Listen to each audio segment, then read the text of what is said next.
Air pollution, जो आज पूरे दुनिया भर में एक बहुत ही बड़ा प्रॉब्लम है और जिसके वजह से पूरे पृथ्वी में हर साल लगभग 8.34 मिलियन पीपल डाई हो रहे हैं। इस प्रॉब्लम का सलूशन लोगों के पास है तो सही, पर ज़्यादातर लोग इसे फॉलो नहीं कर पाते और जिसके वजह से लोगों के साथ साथ नेचुरल एनवायरनमेंट पर भी इसका खराब प्रभाव पड़ रहा है। तो दोस्तों, आज हम इस वीडियो में इसी टॉपिक पर डिस्कस करेंगे। तो सबसे पहले हम जानेंगे कि what is air pollution. Air pollution का मतलब है जब कोई दूषित पदार्थ जैसे harmful gases and toxic chemicals air के साथ मिक्स होकर एयर क्वालिटी को ख़राब कर देता है और जो ह्यूमन हेल्थ और एनवायरनमेंट के लिए बहुत ही हानिकारक है, इसे एयर पोल्यूशन कहते हैं। एयर पोल्यूशन का मेनली 2 सोर्सेस है। Number 1 natural sources and number 2 man made sources. पर इन 2 सोर्सेस में से मैन मेड सोर्स ही मेजर पोल्यूशन सोर्स है। एयर पोल्यूशन के जितने भी कॉजेस हैं, ये सब इन्हीं 2 सोर्सेस के अंतर्गत आते हैं। तो सबसे पहले हम जानेंगे नेचुरल सोर्सेस में आने वाले कॉजेस। नेचुरल कैटेगरी में आने वाला सबसे मेजर कॉज है वोल्केनिक इरप्शन, क्योंकि जब वोल्केनिक इरप्शन होता है तब वोल्केनो से निकलने वाले लावा, मैग्मा, एशेस और इनके साथ निकलने वाले हार्मफुल गैसेस एयर के साथ मिक्स होके एयर को पोल्यूशन करते हैं। Man made sources. Man made sources में बहुत सारे मेजर कॉजेस आते हैं जो एयर को बहुत ख़राब तरीके से पोल्यूट करते हैं।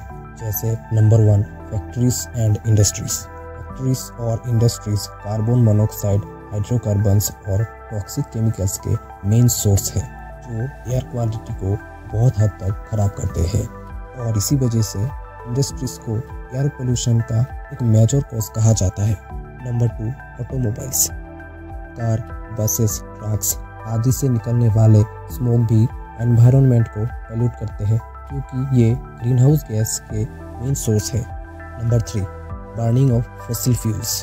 फॉसिल फ्यूल्स के जलने की वजह से इनसे निकलने वाले sulphur dioxide, carbon monoxide air quality को ख़राब करते हैं। Number 4 mining activities. Mining process में जब अर्थ सरफेस को माइनिंग करके मिनरल्स निकाले जाते हैं, तब उस प्रोसेस में रिलीज होने वाले डस्ट और केमिकल्स सिर्फ एयर पोल्यूशन ही नहीं करते, बल्कि उस जगह में काम करने वाले वर्कर्स और नियर बाई एरियाज़ के ह्यूमन हेल्थ को भी इफ़ेक्ट करता है। Number 5 agricultural activities. जब एग्रीकल्चरल फील्ड्स में भिन्न प्रकार के इंसेक्टिसाइड्स, पेस्टिसाइड्स और फर्टिलाइजर्स प्रयोग किए जाते हैं, तब इस प्रोसेस में एमोनिया नाम का एक हार्मफुल गैस और टॉक्सिक केमिकल्स रिलीज होते हैं जो एयर पोल्यूशन करते हैं। Number 6 domestic sources.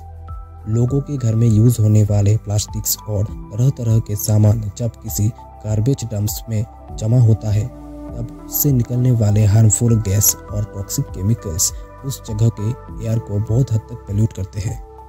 Air pollution होने के वजह से ह्यूमन हेल्थ और नेचुरल एनवायरनमेंट के ऊपर इसका एक बहुत ही ख़राब प्रभाव पड़ता है। जैसे नंबर 1 डिजीज़। एयर पोल्यूशन के कारण लोग बहुत तरीके के बीमारियों से भुगत रहे हैं और जो कुछ लोगों के लिए जानलेवा भी साबित होता है। Number 2 global warming. Green house gas की मात्रा बढ़ने के कारण पृथ्वी के टेम्परेचर में इम्बैलेंस हो रहा है और दिन ब दिन पृथ्वी का टेम्परेचर बढ़ रहा है और जिसे हम ग्लोबल वार्मिंग के नाम से जानते हैं। और साथ ही साथ क्लाइमेटिक चेंज भी हो रहा है। ग्लोबल वार्मिंग के वजह से पृथ्वी के भिन्न स्थानों में मौजूद ग्लेशियर्स और आइस पिघल रहे हैं और धीरे धीरे सी लेवल राइज हो रहा है और जिसके वजह से समुद्र के किनारे रहने वाले जगह फ्यूचर में समुद्र के पानी में डूब जाएंगे। Number 3 acid rain.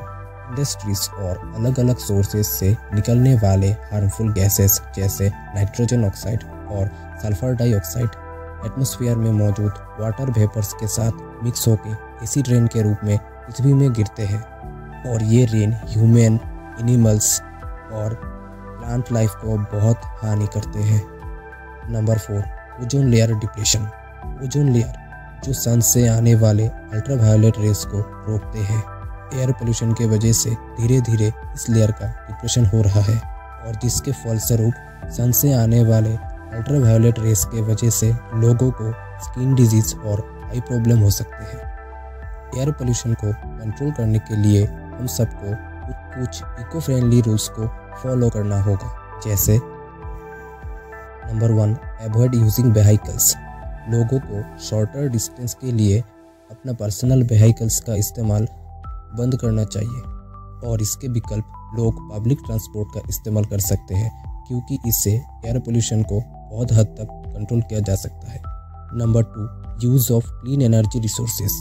Fossil fuels के विकल्प सोलर, विंड, टाइडल एनर्जी, इस तरह के क्लीन एनर्जियों का यूज़ करके एयर पोल्यूशन को एक लार्ज लेवल तक रिड्यूस किया जा सकता है। Number 3, planting of more trees. ज़्यादा से ज़्यादा पेड़ लगाकर भी एयर पोल्यूशन को बहुत हद तक कंट्रोल किया जा सकता है, क्योंकि पेड़ों से निकलने वाले ऑक्सीजन एयर को क्लीन रखते हैं। तो दोस्तों, clean the earth and save the earth.